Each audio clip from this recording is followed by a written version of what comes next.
All right, guys, welcome to the podcast. This is episode number 6 as I'm giving this whole podcast thing, long form podcast thing, a shot. Those of you who are new, welcome. My name's Anthony Speciale. Some of the things we'll be covering here will be biblical studies, personal wellness, relationships, hobbies, small business experience, the financial markets, and conservative American values. Now, there's always this kind of cross between politics and religion, and unfortunately, politics has infiltrated a lot of religion, so it's kind of a dirty line where it used to be much more clean, and so that's how those two pieces kind of fit together, because I think there's a lot of things that need to be said that a lot of people aren't willing to say, because people get offended, and it causes issues, right? I mean, I have family that doesn't speak to me because of what I believe in, and that's their choice. I didn't stop speaking to them. They chose to stop speaking to me, and that's what makes them happy, and so be it. I don't have a brainwashed college indoctrination to believe that the liberal woke media and all the things that they press and say and do and is gospel. I just don't believe that, and some people do. So as we kind of kick off each one of these, I want to just, reflect on a verse in the Bible. I think it makes sense to at least have a conversation every session, every podcast. I didn't do one yesterday. I was out of the house at some doctor's appointments, but I think we can kind of start here. Ecclesiastes 10:12, words from the mouth of the wise are gracious, but fools are consumed by their own lips. Right, so what does that mean? To me, it means that the words that we speak and the thoughts that we entertain as we go through life shape not only our mindset, but shape the outcome of what the byproduct of our life ends up being. I think wisdom kind of guides us to use words that build on what it is we aspire to have and be. Whereas foolishness kind of leads to a path of destruction. And I've seen that all too many times. I'm sure we all have in kind of friends and family and relationships and things of that nature. So, my hope is that wisdom guides, your words, your goals, your relationships, that you take a wise and gracious approach to what you do in life, as that should lead you towards both growth and success, right? Growth and success is a very painful process. I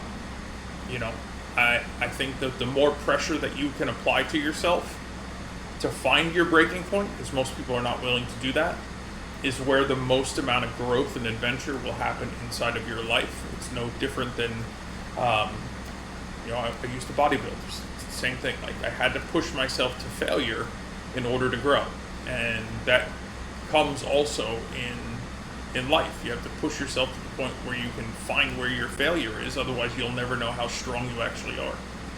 So those are kind of my thoughts there on how that is, and I think that the way you speak and what you speak and who you speak to, and the negative thoughts that you can draw away from your life will ultimately improve your life. I know I've seen it in mine, that if I maintain a positive attitude, I maintain, speaking upwards, not downwards, that, my life has gone in that direction. Now, it doesn't mean my life is perfect. It doesn't mean things don't go wrong. It just means that the overall quality of my life, I see incrementally increases when the things and thoughts I have, the things I say and the thoughts I have are coming from a place of grace rather than a place of foolishness. So, if I could wish that upon somebody, I would hope that they could tame their mouth, right, or tame their tongue in order to create a better life, essentially. At least that's the way I personally do it. So, I want to get started with the obvious here. I left off kind of on part of my journey. We got to basically the point where life was going very well for me, and I sold parts of my business, and I got married, and our wedding and all that stuff, and then from there, things kind of took a turn. So I want to pick up there, but I have a few other topics I want to get to, so I don't want to blow the entire session on just that. So if you didn't see the prior session, quick recap, my kind of just the way I grew up into, adolescence, into young adult, into growing into an adult, becoming a business owner, an operator, becoming a trader, becoming an investor, becoming, coming into the real estate asset kind of category, things of that nature. So my wife and I, we get married during COVID. We, ended up hosting our own wedding because all the venues were closed. No big deal. Had a great time. 100 people. Nobody got sick. It was an amazing experience. Right? So we go on from there. We go on our honeymoon. We go to Lake Placid. Stay at the Lake Placid Lodge. It's absolutely stunning. If you've never been there, I strongly recommend it. It really a unique experience on quite possibly one of the most beautiful lakes I've ever been on. Water, crystal clear, ice cold. It's just absolutely stunning. So, we come back from our honeymoon and we continue on with life, and, we're married, and we're starting to look to buy a house, We were in my condo, and, we needed a little more room. So it was like, all right, let's buy the next house, but let's not buy such a big house that we then down the road have to downsize. Let's buy the right size house so that we're good where we're at. And so we go down that journey, probably looked at over 100 homes, under contract on several, offers on dozens, just nothing wanted to come together during that process. Finally find a beautiful home. We're under attorney review, no big deal. We're about to travel to a friend's wedding, get on a plane, go to a wedding, and I go to the doctor. Doctor's like, calls me the next morning, did some blood work, I wasn't feeling well. He goes, you're not going anywhere. He goes, you are in end stage renal failure, your organs are literally shutting down, you're dying, and probably the pressure change in the cabin of the airplane will take your life. He goes, if you get off the airplane, I don't think you'll make the trip home. So we go to the hospital, have to make very hard, quick decisions to decide what to do next. I mean, the obvious was to take whatever steps could be. So it was blood transfusions, it was dialysis, it was, ICU for several days. My blood count was super low. They didn't even know how I was walking. And so we go through that whole process, spend 2 weeks in the hospital, come back home. Now it's dialysis 3 times a week. Dialysis is making me terribly sick. And, that rabbit hole just got deeper and deeper and deeper and more uncomfortable. And regret started setting in. Like, why did I do this to myself? Like, why did I go even start dialysis? Because when you're on dialysis, if you've never felt what death feels like, dialysis is a very slow dying process. And I understand why and how the dialysis centers operate.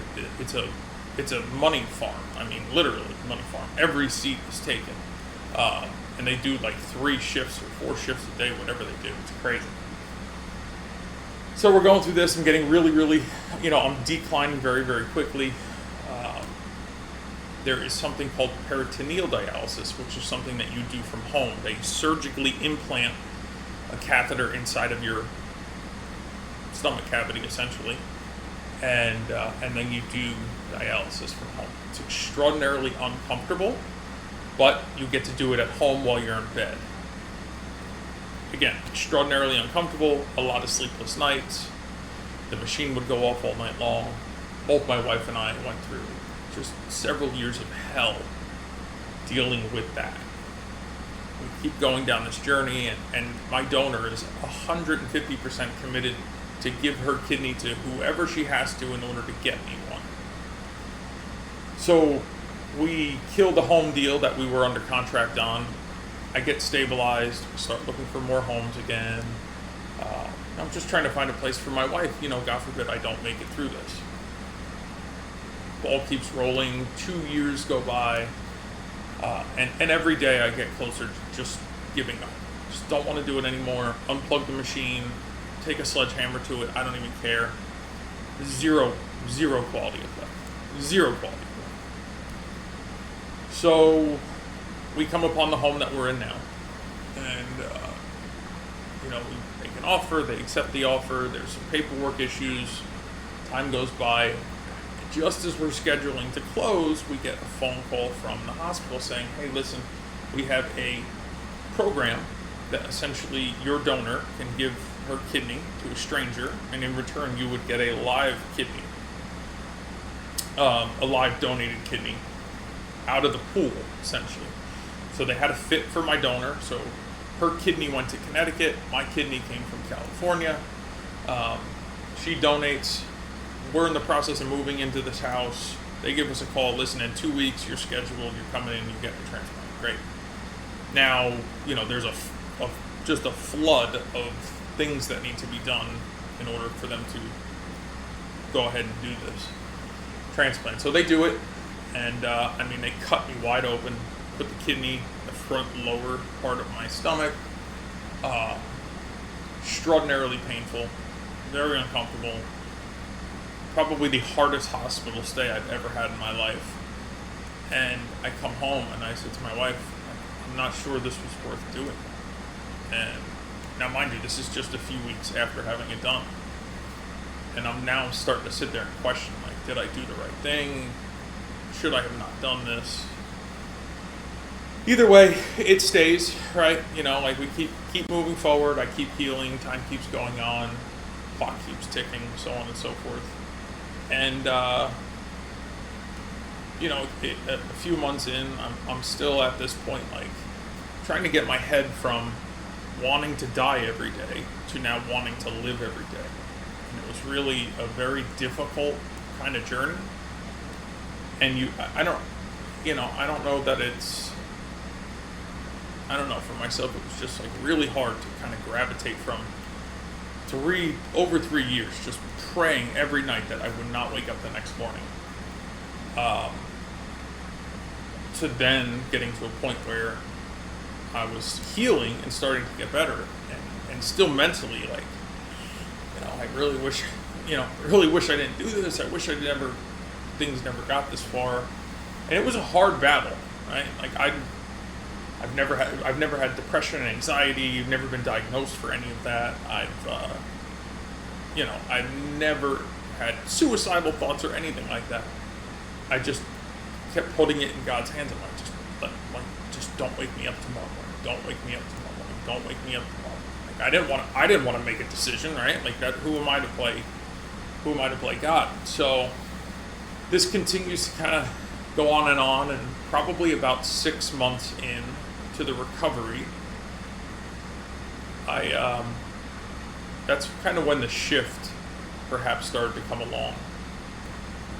So my wife comes home one day, and when we originally got together, she bought me a Bible, and it stayed in the box by the dresser drawer. It was never, we never did anything.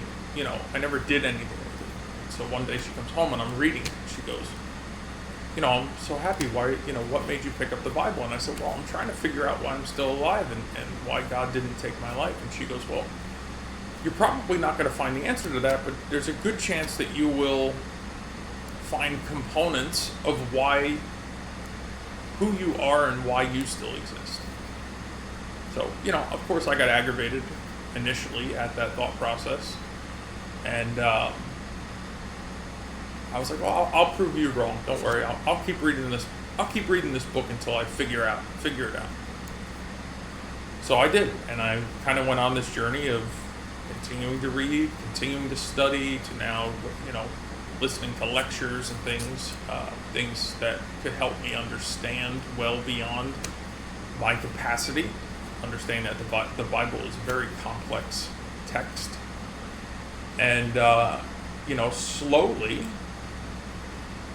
it brought me from where I was to where I am, closer to Christ.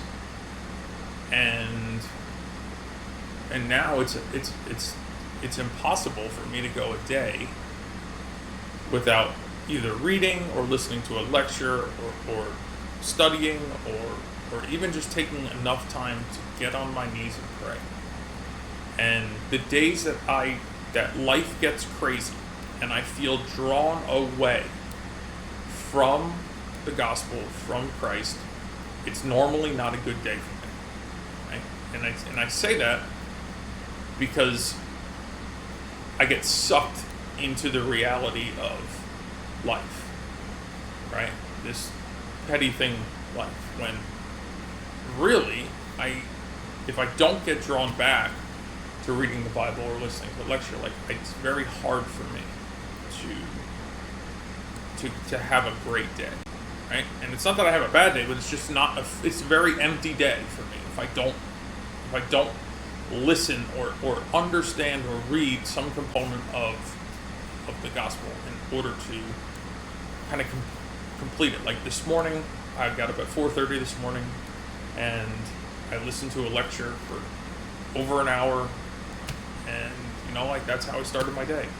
Do I wake up at 4:30 every day? Not every day, but it happens. I had a motorcycle accident yesterday evening coming home from dinner. No, I was not drunk. No, I was not intoxicated. No, I was fine. I just came to a weird angle on a stop and lost my footing. It's not a big deal. Bike tipped over on its side. That was it. Scraped my knee, picked the bike back up, rode it home. Shit happens. Probably more pissed off that I scratched the bike than I am the scratch on myself, but it happens. It was pitch black. It was on a dark road, no headlights, no street lights. I pull up to a stop sign, and I guess I was, the road was very heavily sloped. And when I put my right foot down to hold the bike, I just fell over with it. Okay, me and the bike just fell over. Okay, just because this footing became so much lower than this footing, right, and it just tipped me over. No big deal, right? Like I have crash bars or frame sliders, whatever you want to call them, on every bike I have. Simply because I know shit happens. The scratches really don't bother me. I don't buy my bikes to show them. I buy my bikes to ride them. I don't typically sell them. I keep them. So it's not like I'm worried about, the scratch on the, there's a tiny nick. Whatever. Right? So this is kind of where my life is now taken me, right? So I had a rough night's sleep because I was really sore from that fall. And, but if I don't first thing in the morning gravitate to Bible, if I don't gravitate to the last thing I do it during the day or evening, and if it's not something I actively pursue during the day, now I feel like my day is off kilter a little bit, right? Yesterday was an extraordinarily busy day. I felt distant from the gospel, and that would, and when I got home last night, again, wasn't pissed off that scratched my leg, no big deal. Again, it's at a complete stop. I lost my footing in the pitch black, in the dark. Again, pissed off about the scratch on the motorcycle.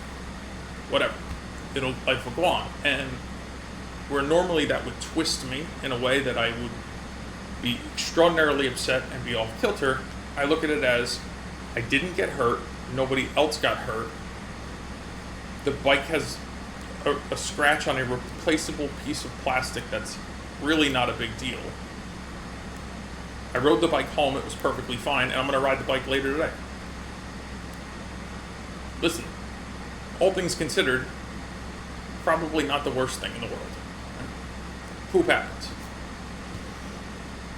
But the reason I can so quickly come back to even keel instead of being off the deep end, and that was something I was notorious for doing, is because I just come back to Christ, and I come back to the gospel, and I come back to the word, and I come back to understanding that I could be really mad or really grateful, right? I'm really grateful I didn't get terribly hurt. I'm really grateful that nobody else got hurt. I'm really grateful that I was still able to ride the bike home. I was really grateful that I didn't end up in the hospital. I was really grateful for the husband and wife that stopped by when they saw it happen.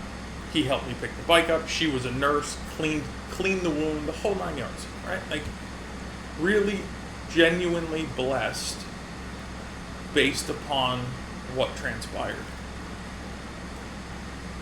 Am I upset about the scratch? I want to say yes, but it's hard for me to be upset about the scratch because I'm so grateful about everything else that transpired. And this is where a lot of people seem to struggle with anxiety because they lose a grip on or lose the vision of being grateful. If you are grateful, it's scientifically proven that your brain cannot be grateful and suffer from anxiety at the same time. It's also written in the Bible. So for me, how can I be anxious or upset when at the same time I'm so grateful, right? I'm so grateful that there wasn't a car behind me and that I didn't get run over. However bad the scenario could have been, it turned out not all that bad. So post this transplant, coming to Christ has brought me to a better place, mentally, emotionally, physically. It becomes very easy for me to relate to other people, relate to their problems or what they're suffering from, be able to try to help and guide them through it. And while all the terrible things that have happened to me in my life, I'm just still grateful, right? Still grateful. Still grateful for the bad experiences. I'm grateful for the bad girlfriends. You know, in the moment you're very upset, in the moment you're very pissed off, in the moment when a new motorcycle gets scratched, like it's upsetting. Like in the moment, yes, everything can seem terrible. But if you can gravitate back to being grateful, even laying there, after the transplant, cut, bleeding like a pig, disgusting. Had I known then what I know now, or had I felt like I've had this connection then that I have now, like it would have been much easier because all I did was fight it. It hurt. All I did was complain about it. And I don't anymore because I'm grateful. And while there are many things I can go back in my life and dwell upon that I did wrong or I wish never happened, I'm grateful. Right? And if I just stay in that state of being grateful, it becomes very, very difficult to become anxious, become pissed off, upset, thrown off kilter. Now, how does that translate to my professional life? So, trading, for those of you who don't know, which is what you see in the background here, is extraordinarily difficult from an emotional standpoint, okay? An emotional psychological standpoint. Whereas you could give somebody very simplistic instructions, do ABC 1, 2, 3, and if they do it without developing an opinion or an emotion, they're typically very successful traders. When you are not disciplined or consistent because you are on an emotional roller coaster all the time and you get thrown off kilter very easily, it's extraordinarily hard to be a profitable trader because it takes implementing the same step over and over and over and over again once you have a proven process. So again, my wife would come home, I had a bad day trading, I lost money, I would be miserable all night long. If it was a Friday, miserable all weekend long. Now I know and I teach that taking losses are a component of net profitability. And I know this, but I would still get really upset about it because I felt like, well, I could have done something better. To this point now, because I'm not focused on the losses, I don't ever seem to take that many losses. And if I do, they're extraordinarily small. I'm stopped out extraordinarily quickly, and if the market goes back in my favor, I get in. If it doesn't, I leave it alone. And now there's no thought process. There's no emotions that go with it. I don't get anxious. I don't get depressed. I don't get pissed off. I don't throw things. I don't punch the wall. I don't do any of that anymore. Right? In fact, I take less trades than I did before, and more higher quality trades than I did before. And the frequency I get stopped out is so little because I'm not focused on that anymore. So that's also what it kind of circulates back to the verse that we're working with here, and it really comes down to you lay the foundation for the life that you live. If you want a meaningful life, you have to say, I'm willing to fulfill a hard life, right? Because a hard life becomes a meaningful life. And if you're willing to do the hard stuff, if you're willing to put pressure on yourself, if you're willing to see how far you can go, the venture from A to Z is the adventure of your life. Some of the most successful people I know, most at this point are retired. They, through their career, whether they built businesses or however their money was generated, their wealth was built, there was an adventure along the way. They have stories along the way. And then I look back and I go, I have quite a few stories along the way. And while maybe at the time it was frustrating, I now look at those stories as, well, they were part of the adventure. So I didn't live a bad life. I haven't lived a bad life. Yes, there were some really crappy spots along the way. But net, I'm grateful. So just like I've done that with my life, I've done that with my trading, right? Hey, I've had some losses along the way, but I've had great winners along the way, and net, I'm profitable. So net grateful, net profitable equals a net meaningful life. At least it does for me. That's the line of work that I'm in, and that's the path that my life has left me down. Now, every time something got hard, there's two paths you can take. The easy one is to quit, right? I could have threw in the towel on dialysis over and over and over again. In fact, I even told the doctor one night at the dialysis center, I'm like, I'm not coming back. And she's like, you'll die. I'm like, I know, but I'm not coming back. I went home and told my wife, we have to, that's when we transitioned to the other style dialysis. I'm like, I can't do this anymore. And that was no picnic either, right? Dialysis machines in the house, fluids and lines and everything. Now, kidney transplant doesn't mean that it's going to last, you take a transplant, it doesn't mean it's going to last forever. There's a shelf life. Depending on how well that kidney is cared for will net out how long that kidney lasts. So, that's kind of the personal wellness part of my journey that, we'll get down that rabbit hole perhaps another day.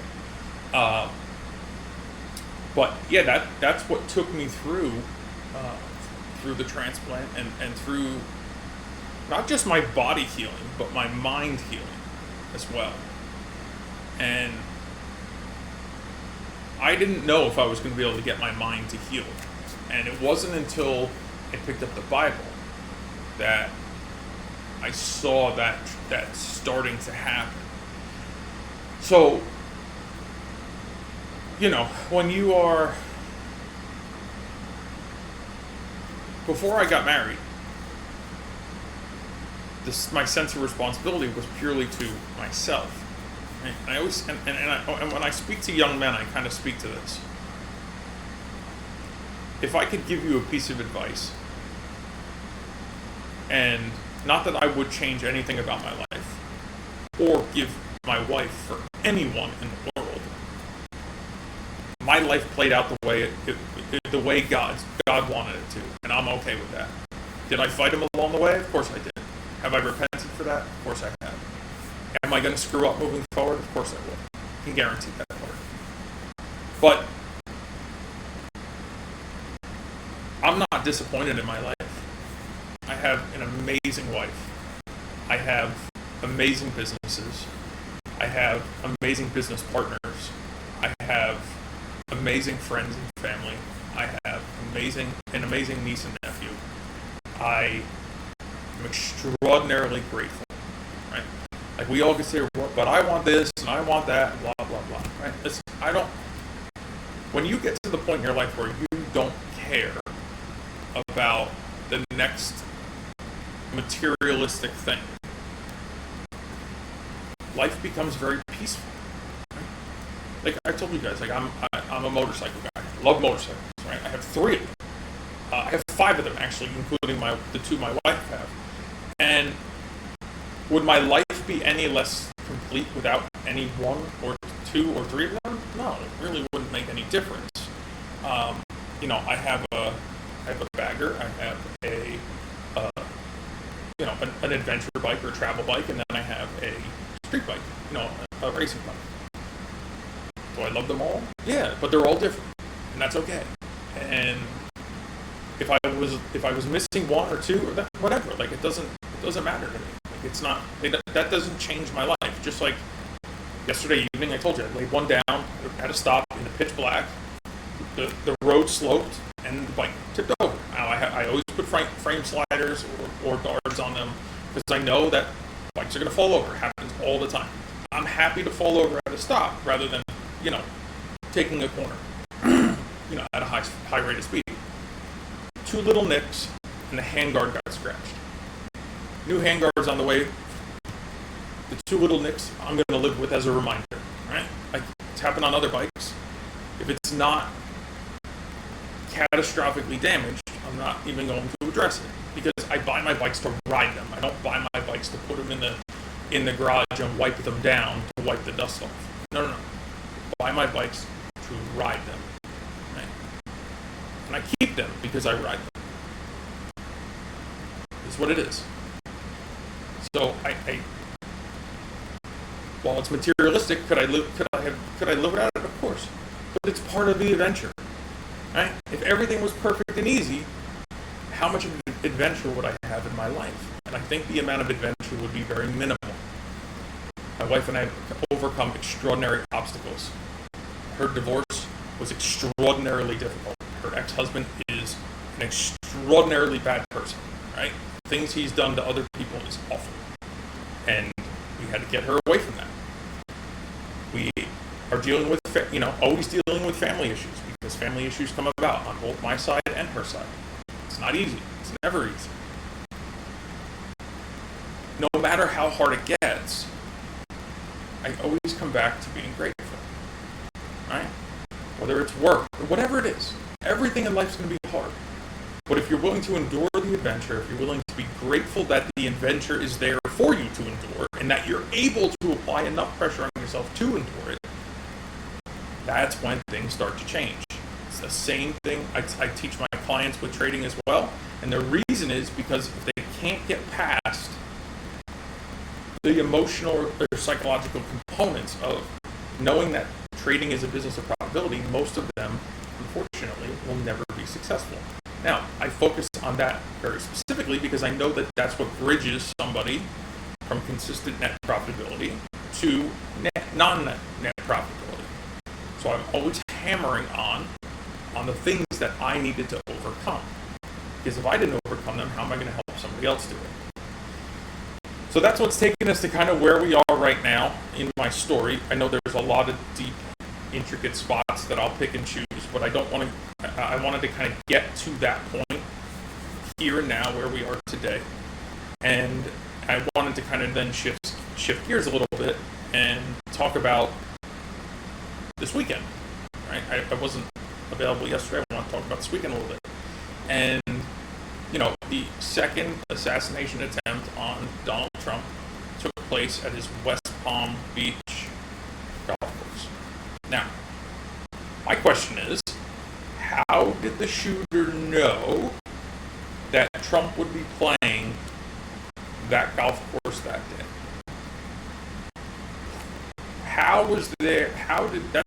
That's the unknown question, right? How did they know that Trump would be there that day to me, either somebody inside Trump's organization that works for him told him, don't necessarily know that that would have been very beneficial, or the Secret Service leaked it. Could be one or the other. But how did this guy know that Trump was playing that course that day? There's a big question mark surrounding that. Number one. Number two, the only person that can be held accountable for these assassination attempts are those who made the actual attempt to assassinate Donald Trump. But the Democrats and the liberals have turned the heat up so high on the rhetoric that he is the absolute worst person in the world, that perhaps it's driving these nutcases to do things that they otherwise wouldn't. Now, if you go to Twitter and you go to Elon Musk, he posted 3 or 4 pages. And some of this stuff says, I'm not going to read it all because I don't want to get carried away, Trump is a threat to our democracy and fundamental freedoms. Harris has said that repeatedly, when the threat to our democracy is the fact that she has never had a primary vote to put her in the place that she's in, and that they piped Biden out in order to put Harris in. Biden had he be as cognitive as they told us he was, there was a better than not chance that he would have then been the incumbent runner, right? And I mean, this goes on and on. Joe Biden, it's time to put Trump in a bullseye. That's a problem. I mean this from the bottom of my heart. Trump is a threat to this nation. There's one existential threat. It's Donald Trump. Trump is a genuine threat to this nation. He's literally a threat to everything America stands for. Trump and MAGA Republicans are a threat to every soul of this country. Trump and MAGA Republicans represent an extremist that threatens the very foundations of our republic, and that is the threat to our country. I mean, and this goes on and on and on and on. From Biden to Harris to senators to congressmen and women. I mean, it just doesn't stop. So, there is one thing that could be done, right? And that could be the Democrats turn down the rhetoric on Donald Trump.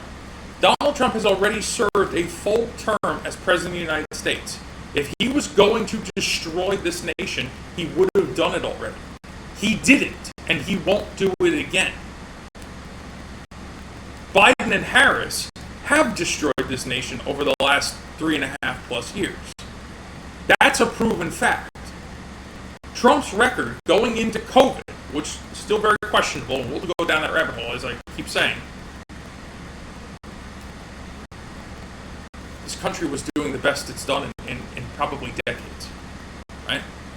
There was no wars, nobody was fighting, there was none of this racial division, there was no confusion about which bathroom to use. Like, this all just spiraled so fast. So, while we can only point blame at the actual attempts and the actual people who attempted to take Donald Trump's life, this is now the second time inside of 8 weeks, which has never occurred before. And I truly think the only way that they're going to stop him is that they're going to keep continuing going down this rhetoric to prompt somebody to do something like this. And I think it's the worst thing that could ever happen. After what happened in Pennsylvania, after that day, the news never talked about it again. If somebody took a shot at Joe Biden or Kamala Harris or Barack Obama or Hillary or Bill Clinton, believe me, they'd be talking about it 24/7. But somebody takes a shot at Donald Trump, the mainstream media doesn't say a word. Right? Oh, we covered it that day, and then it's old news. Well, it just happened again. Right? And they want to call it old news already. Like, it's absolutely crazy what some of these people have gone to the extent of saying. And they just keep saying, Trump's a threat, Trump's a threat, Trump's a threat, Trump's a threat, Trump's a threat. If he was a threat, he would have threaten the country for the 4 years that he was in office. But he didn't, because he's not a threat, right? The guy wrote great policy. Is his personality great? Not really. Do I love the way he talks? Not really. Do I like the rabbit holes he goes down? Not really. Does he say stupid things? Yeah. But he wrote great policy. Now, putting that aside, the Secret Service has a light in detail on him because he's not the current sitting president. If he was the current sitting president, the entire golf course would have been secured before he played his round. But he's not a current sitting president. And the only people that can add that security detail, who didn't add that security detail after the last attempt on his life 8 weeks ago, should have came straight from the White House. Right? Biden could have said, I need to add a security detail to Trump 24/7 for him and his family. Every place he goes should be secured before he walks through the door. Did Biden do that? No. Has Harris come out and said that she would promote that? No. No. But all they keep saying is he's a threat, he's a threat, he's a threat. I mean, we've got people that have literally said Trump needs to be shot. What do you think is going to happen when you feed the lunatics that watch the news the same thing down their throat every day, right? Trump's a threat. Trump's bad. Trump needs to be shot. Put him in the bullseye. Whatever. What do you think's going to happen? Crazy kooks are going to do it. Now, were they perhaps enticed to do it? Whether it be financially or whatever? I don't know. We'll see. The FBI will never release that anyway. But the fact is, the Secret Service still has a hole in it because Trump is still not safe.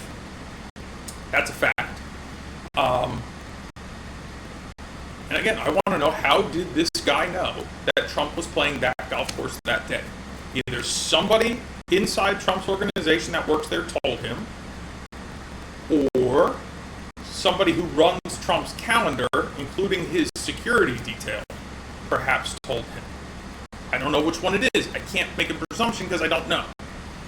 But there's only a few ways that this random guy could have found out that Trump was playing West Palm Beach golf course that particular day. Kind of interesting. So, Trump is not a threat to our democracy, right? The Democrats are a threat because they've proven it by taking the incumbent president out, that they still stand up and say is cognitive to do the job, and taking the vice president and moving her into his incumbent position. That right there, my friends, is a broken democracy. We are no longer a democracy, right? The Democrats have become a dictatorship, communist type group because they have just taken the incumbent out, who they still claim is fit to be, and put Kamala Harris in. When the first assassination attempt didn't go so well. Right? This all happened after that.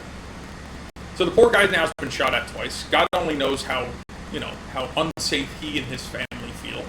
We haven't seen Melania. We haven't seen Barron. We haven't seen many of the kids and grandkids. They've all been off to the side, which I don't blame them, because, Trump's putting his neck out, and he's not going to surrender, right? And he's not going to stop running. But he is certainly concerned for his family's life, and I would be too, so I can't really blame him. So, this is horrible, right? This would be horrible if somebody took a shot at any prior president, right? But Trump especially has now been shot at twice inside of the last 8 weeks. And if the White House does not increase his security detail, right, his Secret Service security detail, it says a lot. It says a lot. But you're not there, that is what it is. Last point I want to cover today is we now have a co-ed submarine, the New Jersey, and the Navy has now committed to putting men and women on the same submarine in confined spaces for long periods of time.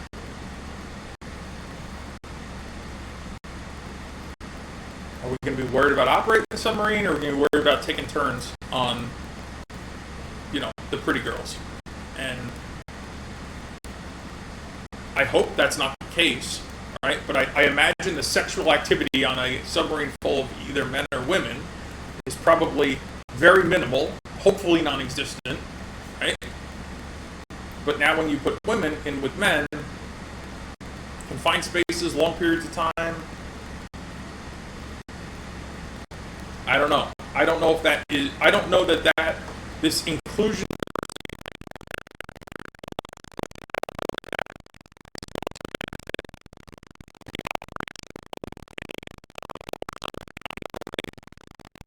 on Navy ships, I get that. There's a lot more space, okay?